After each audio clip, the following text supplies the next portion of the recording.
एक छोटे से शहर में गौरव नाम का एक युवक रहता था। वह स्वभाव से बेहद आलसी था।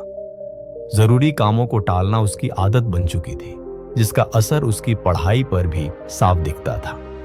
उसके कम नंबर और ढीला रवैया उसके परिवार के लिए चिंता का विषय बन गए थे। परिवार वाले अक्सर उसे समझाते, बेटा, समय बहुत कीमती है। जो वक्त आज निकल गया वो दोबारा लौटकर नहीं आएगा। लेकिन गौरव हर बार इन बातों को अनसुना कर देता और सोचता, अभी तो बहुत समय है, बाद में कर लूंगा। पढ़ाई के लिए जब वह शहर गया तब भी उसकी आदतों में कोई बदलाव नहीं आया। पूरा दिन दोस्तों के साथ घूमना, मोबाइल में रील्स देखना, यही उसकी दिनचर्या बन गई थी। उसी शहर में एक बुद्धिमान और अनुभवी बुजुर्ग रहते थे, जिनका जीवन बहुत ही शांत और अनुशासित था। एक दिन गौरव ने सोचा कि वह उनसे मिलकर कुछ सीखने की कोशिश करेगा। वह बुजुर्ग के पास गया, जो एक पेड़ के नीचे ध्यानमग्न अवस्था में बैठे थे। गौरव ने झुककर नमस्कार किया और कहा, बाबा, मेरी मदद कीजिए। मैं जीवन में बार बार असफल हो रहा हूं। मेरे दोस्त मुझसे आगे निकल रहे हैं और मैं वहीं खड़ा हूं। मुझे बताइए, मैं कैसे खुद को बेहतर बना सकता हूं? बुजुर्ग ने आंखें खोली, मुस्कुराए और बोले, बेटा, तुम्हारी असफलता का कारण तुम्हारी आदतें हैं, खासकर काम को टालना और समय की कद्र न करना। चलो, मैं तुम्हें एक कहानी सुनाता हूं, जिससे शायद तुम कुछ समझ सको। कहानी, एक अफसर जो खो गया एक राजा था, बहुत दयालु और अपनी प्रजा से प्रेम करने वाला। एक दिन उसकी मुलाकात एक गरीब, बेरोजगार और निराश व्यक्ति से हुई।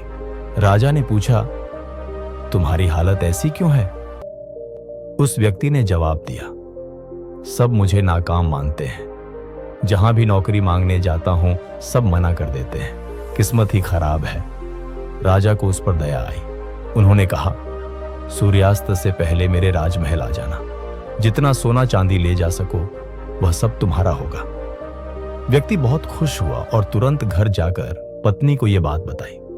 पत्नी ने कहा, जल्दी जाओ, ऐसा मौका बार बार नहीं आता।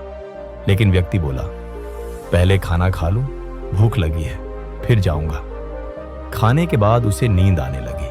वह सोचने लगा, थोड़ा सो लूं, फिर निकलूंगा, अभी तो समय है। पर नींद गहरी हो गई और 2 घंटे बाद उठा। घबरा गया, जल्दी से तैयार होकर निकला, लेकिन रास्ते में तेज धूप थी। उसने फिर कहा, थोड़ी देर पेड़ की छांव में बैठ लेता हूं, थक गया हूं। लेकिन वहां भी उसे नींद आ गई और वह इस बार 4 घंटे सो गया। जब उठा तो सूरज डूब चुका था। दौड़कर महल पहुंचा, लेकिन दरवाजे बंद हो चुके थे। एक सुनहरा अवसर उसके हाथ से निकल गया, केवल समय की अनदेखी की वजह से। गहराई से असर बुजुर्ग ने कहानी पूरी की और गौरव की ओर देखा। गौरव की आंखों में शर्म और पछतावे के भाव थे। उसने नम्रता से बुजुर्ग का धन्यवाद किया और घर लौट आया। उस दिन से गौरव पूरी तरह बदल गया। उसने काम टालने की आदत छोड़ी, समय का महत्व समझा और मेहनत करने लगा। धीरे धीरे वह पढ़ाई में आगे बढ़ा और अपने सभी दोस्तों को पीछे छोड़ते हुए कॉलेज का सबसे होनहार छात्र बन गया। सीख समय सबसे अमूल्य संपत्ति है। अगर हम इसे आलस्य और डिस्ट्रैक्शन में गंवा देंगे तो हाथ कुछ नहीं आएगा, बस पछतावा। हर अवसर को समय रहते पहचानो और उस पर काम करो, क्योंकि खोया हुआ समय कभी वापस नहीं आता। अगर आपको यह प्रेरणादायक कहानी पसंद आई हो तो इसे लाइक करें, शेयर करें। याद रखें, हर दिन एक नई शुरुआत।